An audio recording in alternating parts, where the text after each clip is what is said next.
Muy bien, ¿listos? Hebreos capítulo 5, verso 11.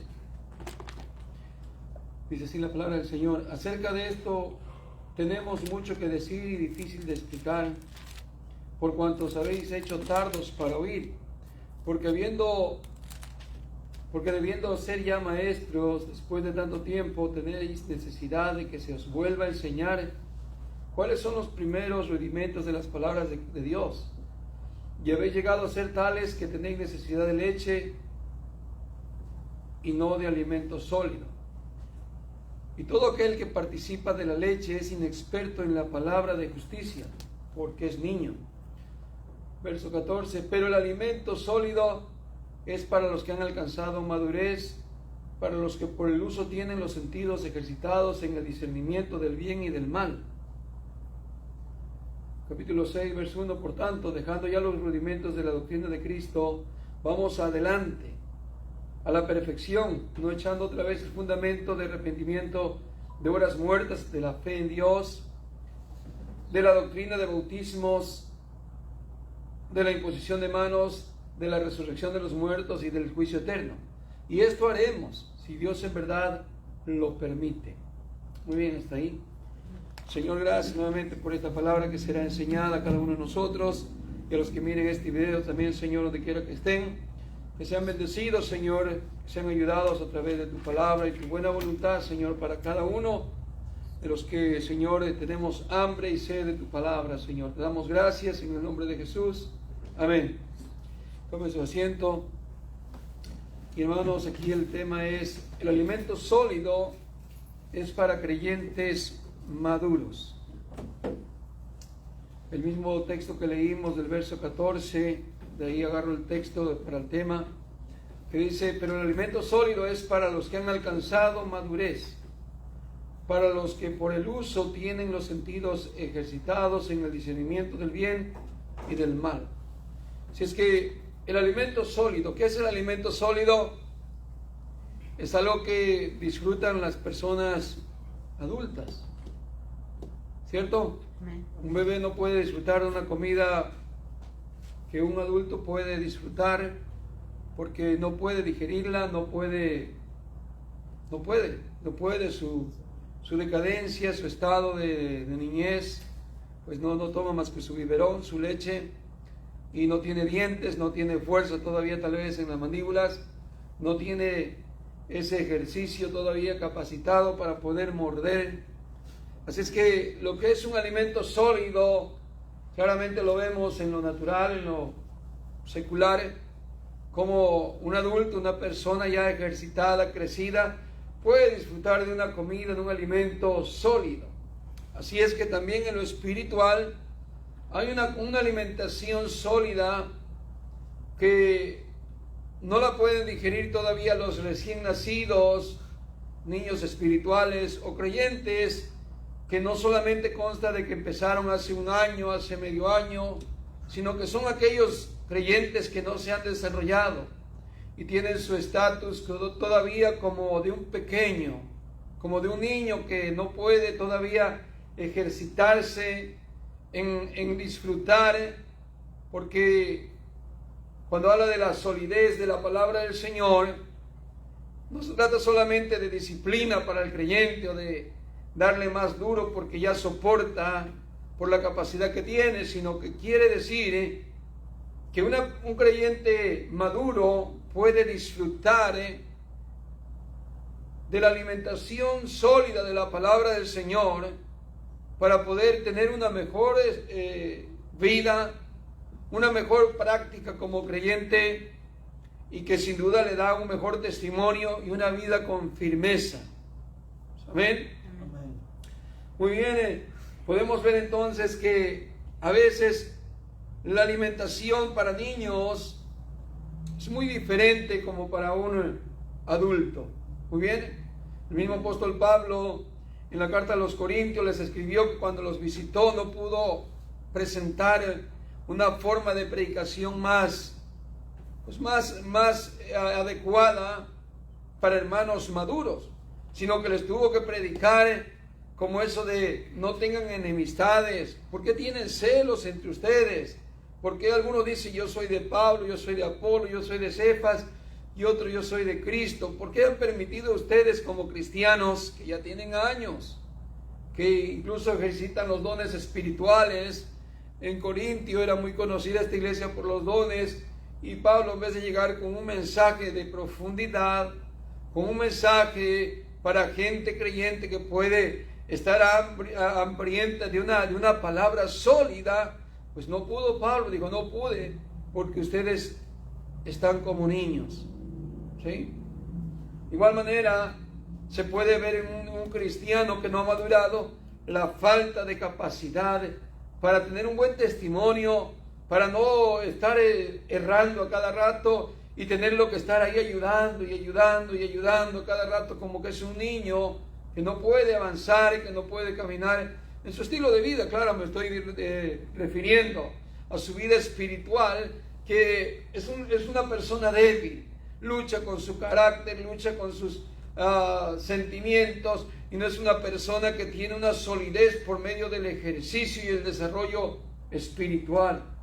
Muy bien, quisiera ver unos puntos, hermano, que lamentablemente hemos pasado por esa etapa donde se nos enseñaron cosas doctrinales, vamos a decirlo, que al parecer no tenían un verdadero fundamento y nos desviaron del verdadero conocimiento, y por lo tal nos quedamos, hermano, como estancados en esas ideologías y en esas prácticas fuera de orden. Quiero hablar de, por ejemplo, lo que dice en la escritura de Mateo capítulo 6, vaya ahí rápidamente, Mateo capítulo 6 y el verso 1 en adelante. Dice ahí el Señor Jesús: guardaos de hacer vuestra justicia delante de los hombres para ser visto de ellos. De otra manera no tendréis recompensa de vuestro Padre que está en los cielos. Cuando pues des limosna, no hagas tocar trompeta delante de ti, como hacen los hipócritas en las sinagogas y en las calles, para ser alabados por los hombres. De cierto os digo que ya tienen su recompensa. Mas tú, cuando des limosna, no sepa tu izquierda lo que hace tu derecha, para que sea tu limosna en secreto, y tu Padre que ve en lo secreto te recompensará en público. Verso 5. Cuando ores, no seas como los hipócritas, que ellos aman el orar en pie en las sinagogas y en las esquinas de las calles, para ser visto de los hombres. De cierto os digo que ya tienen su recompensa. Mas tú, cuando ores, entra en tu aposento y cerrada la puerta, ora a tu Padre que está en secreto, y tu Padre que ve en lo secreto te recompensará en público. Y orando, no uséis vanas repeticiones, como los gentiles, que piensan que por su palabrería serán oídos. No hagáis pues semejantes a ellos, porque vuestro Padre sabe de qué cosas tenéis necesidad antes que vosotros le pidáis. Y ahí está la oración que dice: vosotros pues oraréis así: Padre nuestro, ¿verdad?, que estás en los cielos. Muy bien. Leí esta escritura para recordarme de que por mucho tiempo nosotros hemos practicado cosas que la Biblia dice que no debemos de practicar. Por ejemplo, que cuando nosotros hagamos justicia, dice aquí, hagan limosna. Dice que nuestras obras también, hablando de justicia, cosas que debemos hacer como actos buenos, cosas buenas, que no deben ser expuestas delante de los hombres para que nos alaben, para que nos elogien, sino que debe ser todo lo contrario, ¿cierto? Y muchas veces tenemos esa práctica equivocada de que cuando damos algo, un bien a alguien, queremos que la gente lo note. Luego lo otro, de cuando demos ofrenda, demos limosna, no tenemos que llamar la atención, no tenemos que ser vistos o sonar trompeta de cuánto di para que la gente sepa como la cantidad, diciendo, ahora sí dio, él sí da bastante. De hecho, la Biblia dice que cuando Jesús estaba en una reunión, los ricos dieron bastante y sonaban sus monedas cuando ellos daban sus ofrendas, mientras que pasa una viuda con solamente 2 y no dio mucho sonido. Pero Jesús dijo que la ofrenda de la viuda fue de más valor, porque los ricos estaban dando con doble sentido. Uno, para llamar la atención, que sonara bastante aquella alfolí donde recogían la ofrenda, y sonaba mucho las monedas. Y 2, daban de lo que les sobraba, no daban de algo que ellos tuvieran que hacer algo esforzado o sacrificial, mientras que la mujer lo hizo con todo sacrificio y sin duda no sonó porque fueron solamente 2 moneditas, ¿cierto? Y quiero o no, hemos participado de estas cosas, de que nos gusta que la gente nos vea cuando hacemos algo, que la gente sepa que nosotros somos buenos hermanos, que nos gusta ayudar al prójimo, o incluso en la ofrenda. Ve que por mucho tiempo participamos de que damos el diezmo, y pues ahí se pone la cantidad del diezmo, y ahí la gente ve cuánto da el hermano. Hay iglesias que tienen hasta un registro de diezmos, y el líder, los encargados, la directiva, sabe cuánto da cada miembro de la iglesia. Tienen todo bajo ese control, ¿sí? Y yo me imagino que pues entra todo eso ahí, de que el que diezma, pues el que diezma bastante, decir, wow, ¿qué han de decir con mi ofrenda o mi diezmo cuando yo doy? Y estamos declarando ahí que estamos dando bastante. Y la Biblia dice que seamos lo contrario, que no hagamos tocar trompeta delante de nosotros, y que lo que hacemos con la mano derecha no lo sepa la mano izquierda, ¿cierto? Eso lo digo, antes lo hacíamos, lo del diezmo, ya no lo hacemos, ya no damos diezmos, ya no estamos participando o practicando el diezmo, ahora damos ofrendas, ¿sí?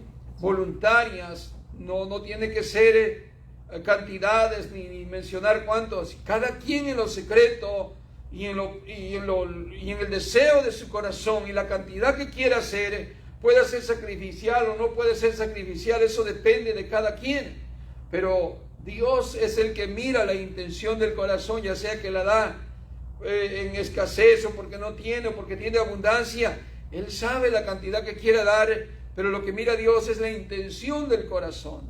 Amén, amén. Amén. Muy bien, de ahí vemos el otro punto, que es en la oración. Dijo el Señor que no hagamos como aquellos que se levantan para hacer oraciones, y dice que les encanta ponerse de pie en las sinagogas o en las esquinas de las calles y levantan su voz para orar a Dios, y lo que hacen es impresionar de que el que lo oiga como un elocuente, que es un orador, que qué persona para hablar con Dios. O sea, se está él recomendando a los hombres, se está dejando lucir, se está dejando que la gente lo alabe porque es un gran orador, ¿cierto? Muchas veces aprendimos eso, de que nuestros líderes, nuestros pastores anteriores nos decían, levanta tu oración, que se oiga tu voz, háblale fuerte a Dios, que Dios te oye, pero levanta la voz. ¿Se acuerdan, hermanos? Amén. ¿Sí? Y nos llegaban a decir, el que ora fuerte es porque está en fuego, decían. Fuego, levanta tu voz, estás en fuego. Y por allá estaba algún hermanito que estaba con la voz suave, bajita, pero quebrantado ante Dios. Decían, ese hermano está apagado, está muerto, ni ora fuerte, no se oye la voz. Y empezaban a incitarlo a que gritara, a que levantara su voz. Y bueno, es todo lo contrario a lo que la Biblia dice. Dice que los fariseos amaban el ponerse en pie en la sinagoga y levantar su voz para orar, y en las calles y en las esquinas. ¿Para qué? Para ser visto de los hombres, para ser elogiados por los hombres. Y el Señor les dijo, de cierto os digo que ya tienen su recompensa. Mas tú cuando ores, ¿qué dice el Señor? Cuando ores no seas como los hipócritas, porque ellos aman el orar en pie en las sinagogas. Amén. Mas tú cuando ores, entra en tu aposento y cerrada la puerta. ¿Qué quiere decir esto, tu aposento y cerrada la puerta? Es privacidad, es intimidad, es donde no te exhibes al público, es donde nadie te mira, es donde solamente tú y Dios y nadie más.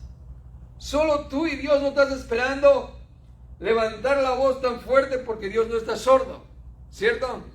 Dios conoce hasta los pensamientos del corazón y la intención del corazón. No como para gritarle porque Dios está muy lejos o porque Dios está sordo y no te va a escuchar si está muy lejos. No, Dios está cerca de ti.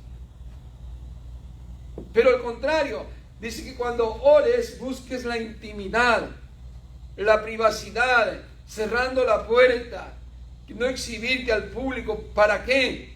Para que ahí Dios te escuche.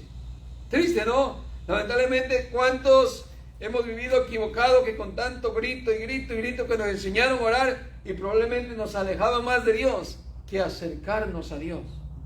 No digo que no se puede orar levantando la voz, no digo que no, pero no tiene que ser con esa intención de que si tú no oras levantando la voz, Dios no te escucha, estás muerto espiritualmente, o tú no estás en fuego, o tú no estás vivo espiritualmente. No, al contrario, muchas veces lo que Dios escucha es aquel humilde de corazón y no aquel que se exalta en público, ¿cierto, hermanos? Amén.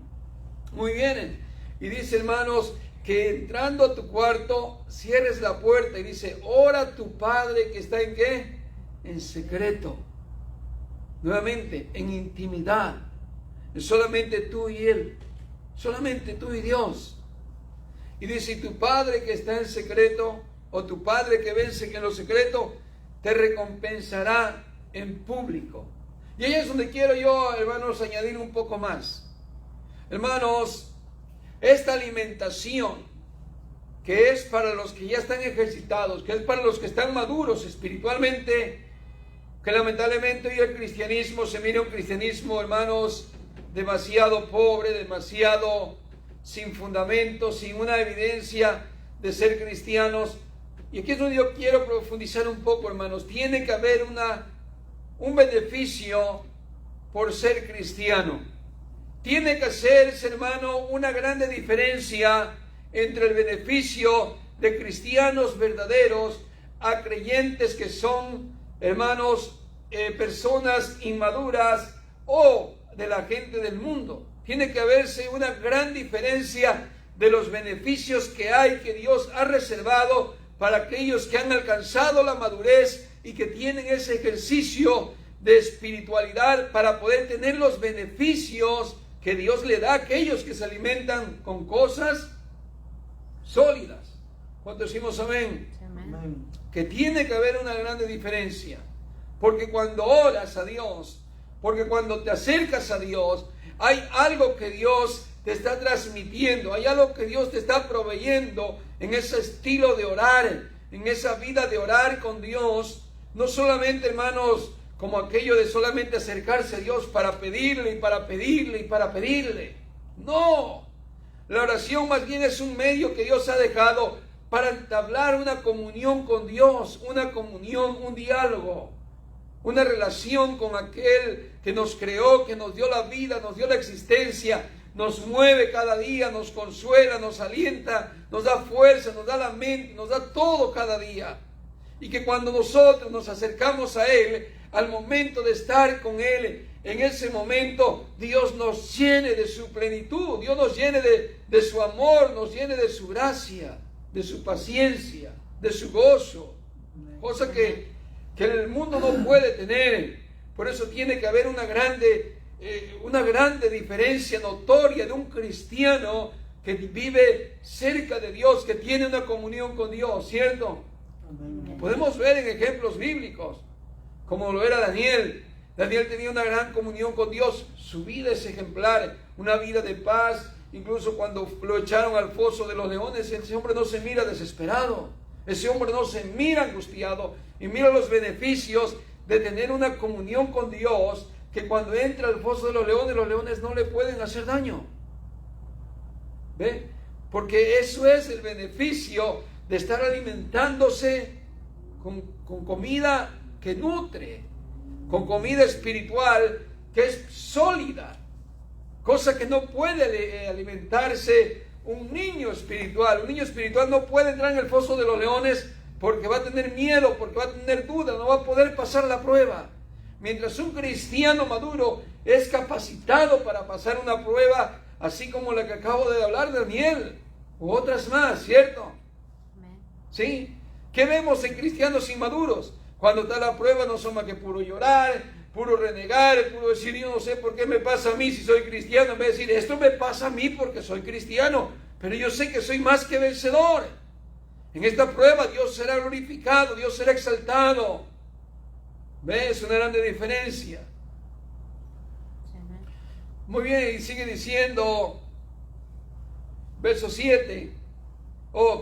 Antes de eso dice, tu Padre que ve en secreto te recompensará en público. Esa es la recompensa, de que la gente mirará, de que Dios hará cosas en tu vida y la gente mirará lo que Dios está haciendo, de dónde te saca, dónde te libra, qué es lo que hace cada día. Y la gente se admira y dice, ¿por qué te pasa eso a ti? Si a mí me hubiera pasado, yo estaría muerto, ¿cierto? Como un día me sucedió, fui a trabajar en el roof, en el techo de las casas. Ya estábamos terminando de trabajar, yo estaba recogiendo alrededor de la casa, recogiendo ya pedazos de madera, cartón, lo que se cae alrededor, y de repente se vino una hoja de esas anchas que ponen arriba y se deslizó por todo el techo, y venía recio, y venía exactamente donde yo estaba parado abajo, y al momento de llegar al borde de la casa, ahí se atora, se queda atorada. Y los que estaban arriba se quedaron muy asombrados. Yo les estuve evangelizando durante el día de trabajo, les presenté al Señor, les hablé de la salvación que el Señor nos ha regalado, que ellos pueden tenerla. Y estuvieron escuchando la palabra del Señor, muchos rehusaban oír, pero estaban escuchando. Cuando miran este caso, este testimonio, uno de ellos viene y se me acerca y me dice, oyes, verdaderamente Dios está contigo. Y digo, ¿por qué lo dices? Porque si hubiera yo sido el que estaba abajo, en vez de ti, a mí se me hubiera caído esa tabla, dice, y me hubiera matado. Digo, son cosas que pasan y a veces nosotros no nos damos cuenta, hermanos, que hay una grande diferencia. Yo no digo que la misericordia de Dios es tan grande que aún los impíos gozan a veces, ¿cierto?, de muchas bendiciones, ¿cierto? Como que salga el sol, como que venga la lluvia, porque Dios es bueno. Pero hay cosas específicas que le pasan al Hijo de Dios. Hay cosas que son muy marcadas que le pasan al Hijo de Dios, que un impío no lo puede comprender y mucho menos lo puede disfrutar. ¿Cuántos decimos amén? Amén. Así es que el Señor dice que te recompensará en público.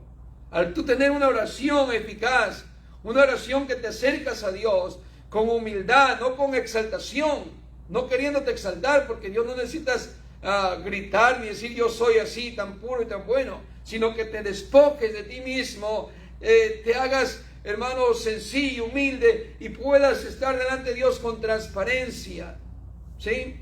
Caer en sus brazos en ese momento, para que Él te dé nuevas fuerzas, para que Él te dé vida, para que Él transforme ese corazón cada día que se está renovando, vamos a decirlo, ¿sí? Perfeccionándose cada día, y cada día vas más pareciéndote a la imagen del Señor.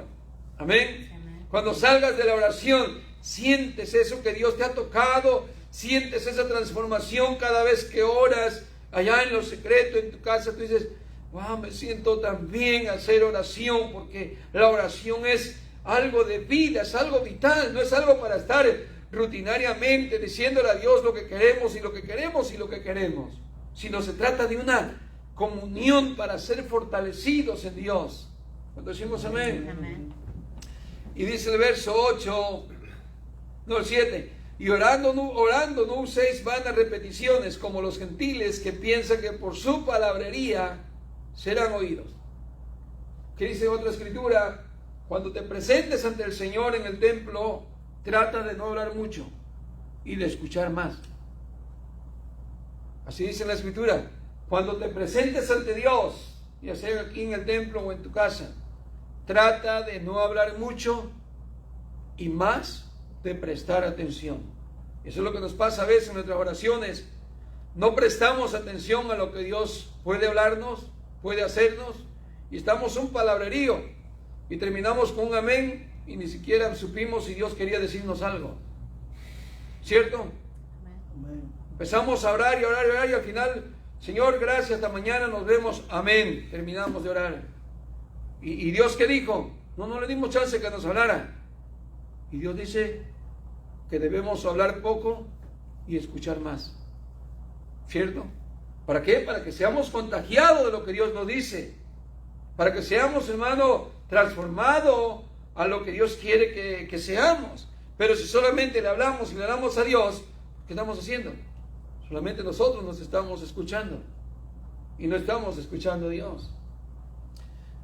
Y dice que no hagamos repetidas. Repetidas es, hermano, no estar diciendo lo mismo cada día, sino que se trata de que podemos pedirle nuestras peticiones, pero que llegue un momento de quedarnos callados y estar meditando. Callados pero meditando. Callados pero meditando. Y cuando nos demos cuenta, ya no estamos hablando ni pensando cosas de nuestra mente, sino que ya estamos luego en una conexión espiritual por la meditación de la palabra y por la meditación en el Señor. Amén, hermanos. Amén. Muy bien, y el verso 8 dice: no os hagáis pues semejantes a ellos, porque vuestro Padre sabe de qué tenéis necesidad antes que vosotros las pidáis. Muy bien, aprendamos entonces, hermanos, que orar no es el medio para estar pidiendo a Dios, no es un medio para descansar en el Señor. ¿Por qué nos acercamos a Dios? Más que por nuestras peticiones y necesidades que tenemos, es por descansar en el Señor. Ese es el medio para acercarnos a Dios. Y cuando tú te acercas a una persona para que recibir su ayuda, es una persona importante, Él tiene algo con que ayudarte, sin duda, tú te tienes que acercar a Él para que te dé ese apoyo, ¿cierto? Pues cuando nos acercamos al Creador del cielo, al Creador del universo, el enfoque es, hermano, porque estamos necesitados de Dios, de lo que Él es, de la vida. Él es luz, Él está radiante de vida. Si tenemos falta de salud, al estar con Él nos levantaremos con sanidad. Si estamos angustiados, por eso la palabra del Señor dice: si alguien está enfermo, dice Santiago, haga oraciones. Si está triste, haga oraciones. Si está enfermo, venga y llame a los ancianos de la iglesia, únjalos con aceite en el nombre del Señor y el enfermo sanará. Y si estuviera en pecado, le serán perdonados sus pecados. ¿Sí? La oración es el medio para descansar con Dios y estar en la presencia de Dios. Y al estar en la presencia de Dios, cosas maravillosas pasan. Al despojarnos en Dios, al descansar en Dios, Él me va a dar de lo que Él tiene, porque yo me estoy acercando al Creador de la vida. Si estoy enfermo, Él tiene el poder para sanarme. Así como aquella mujer que se acercó diciendo dentro de sí: si solamente toco el manto del Señor, seré sana. ¿Qué pasó? Sucedió. Porque solamente con acercarse al Creador de la vida, ella recibió su sanidad. Mucha gente hoy no recibe sanidad porque solamente escucha su propia oración y no se acerca a Dios, no descansa en Dios. ¿Cierto? Amén. Mire, 1 Corintios capítulo 2, verso 9 dice esto, hermano, que Dios tiene cosas reservadas, cosas que son especiales para los que han alcanzado la madurez. Dice así: sino como está escrito, cosas que ojo no vio, ni oído oyó, ni han entrado al corazón de hombre, son las cosas que Dios ha preparado para los que le aman. Pero Dios nos las reveló por medio del Espíritu, porque el Espíritu todo lo escudriña, aún las profundidades de Dios. Miren lo que Dios ha reservado. Yo no sé si usted recuerda lo que el apóstol Pablo vivió, cosas que él dijo, cosas que Dios ha reservado. El apóstol Pablo, hermanos, estuvo enfermo y dice que le oró al Señor 3 veces. Y el Señor le dijo que no lo sanaba. Le dijo: Pablo, bástate mi gracia, porque mi poder se perfecciona en tu debilidad. Estas cosas que están reservadas son para cristianos maduros. El Señor se lo da a Pablo, que es un hombre maduro. Y dime, ¿Pablo fue un desdichado por haber sufrido aquello? No, Pablo era una persona libre que estaba gozando de su comunión con Dios y de las cosas que experimentó espiritualmente, aún cosas de paz, no por falta de guerra, sino que en medio de la tormenta, en medio de la pobreza, Pablo era un hombre que estaba lleno de gozo, lleno de paz, lleno de alegría. Lo dice en sus cartas, cuando está en la cárcel, cuando está azotado, cuando está apedreado, cuando está lastimado, cuando está con hambre, cuando está en algunas circunstancias difíciles. Él dice: gozaos en la esperanza, sufridos en la tribulación y constantes en la oración. ¿Qué me da a entender eso? Que esas son cosas reservadas que Dios tiene solamente para los que le aman. Poder, hermano, llegar a tener felicidad en medio de la enfermedad, en medio de la escasez, tener paz en medio de la tormenta, son cosas no para toda la gente ni para toda la humanidad de la tierra, son cosas para los hijos de Dios. Amén. En Mateo el Señor habló y dijo a la multitud, Mateo 11:28, venid a mí todos los que estáis cargados y trabajados, que yo os haré descansar, y llevad mi yugo sobre vosotros y aprended de mí, que soy manso y humilde de corazón, y haréis descanso para vuestras almas, porque mi yugo es fácil y ligera mi carga. La religión te enseña muchos medios. Te dicen que haciendo esto, haciendo lo otro, incluso la oración, ha estado muy adulterada la oración. Porque no se diga las de la religión católica, son puros escritos ahí, puras oraciones repetitivas, que nunca pueden tal vez relacionarse con Dios, sino que lo alejan más. Pero en el mundo evangélico se ha enseñado a la gente a gritar, se ha enseñado a levantar la voz para que lo reconozcan muchos como oradores, elocuentes. Pero lamentablemente muchos están lejos de Dios. Pero Jesús hace un llamado a toda la multitud, diciendo que todos los que estén cargados y trabajados, que se acerquen a Él, que nos acerquemos a Él. ¿Para qué? Para que Él nos dé descanso a vuestras almas. Venid a mí todos los que estáis cargados y trabajados, y yo os haré descansar. Y llevad mi yugo sobre vosotros y aprended de mí, que soy manso y humilde de corazón, y hallaré reposo, descanso para vuestras almas. Debemos aprender, hermanos, a ser como Jesús. Jesús nos muestra un estilo de alguien humilde, como cuando Él estaba en aflicción y podía orar. Y decía: Padre mío, si es posible, pasa de mí esta copa, este dolor, mas no se haga mi voluntad, sino la tuya. Y en ese momento le aseguro que Él pudo sentir consuelo, aunque Él estaba pasando su aflicción. ¿Por qué? Porque se podía despojar de sí mismo y descansar en Dios. Lo mismo podemos hacer nosotros cuando estamos en la prueba. Señor, si es posible, pero si no, Señor, dame las fuerzas, dame el ánimo suficiente, dame la vitalidad suficiente para poder vivir, Señor, esto que estoy pasando. Y en medio de eso, tener la fuerza que Dios nos va a dar. Amén. Pero no hacer a Dios, hermano, de que está lejos de nosotros, sino al contrario, que podemos sentir y disfrutar las cosas que Dios tiene, el tesoro de Dios, la alimentación que Dios tiene para alguien que ha madurado, que ha crecido espiritualmente, y por ese ejercicio, por esa condición espiritual, pueda disfrutar de una vida en esta tierra llena de gozo, llena de paz, llena del amor de Dios. Amén. Por eso es tan enfocada la escritura de la palabra, la oración, la importancia de la oración. ¿Sí? ¿Por qué? Porque ahí está la comunión con Dios. Porque ahí está la ayuda de Dios. ¿Qué dice la escritura? Uno de los textos más cortos que hay en la Biblia es orar sin cesar. Amén. Orar. ¿Por qué es importante orar? Porque encontramos en Dios el socorro necesario, oportuno en el momento que necesitamos. Solamente necesitamos despojarnos en ese momento. Caer en los brazos del Señor. Así como lo hacía el apóstol Juan. Dice que cuando él estaba junto al Señor, se recostaba a su pecho. Ese es un símbolo de descanso, pero también de paz. De paz. De hecho, fue uno de los apóstoles que vivió más años, si no estoy mal, y vino a morir, pero de viejito.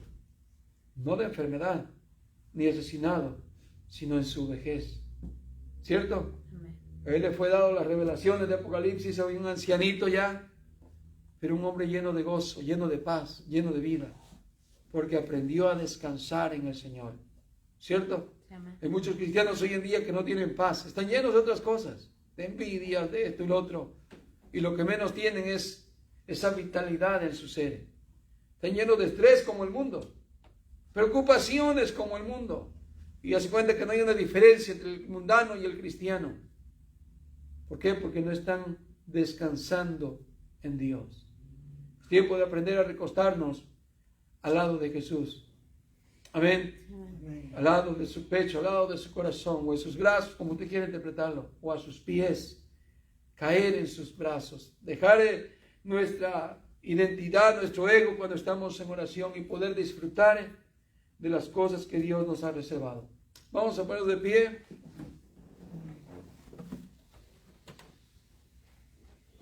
Y vamos a leer gracias al Señor por su palabra. Amén. Que este mensaje se haga vital en nuestras vidas, hermano, y experimentar lo que la Biblia dice.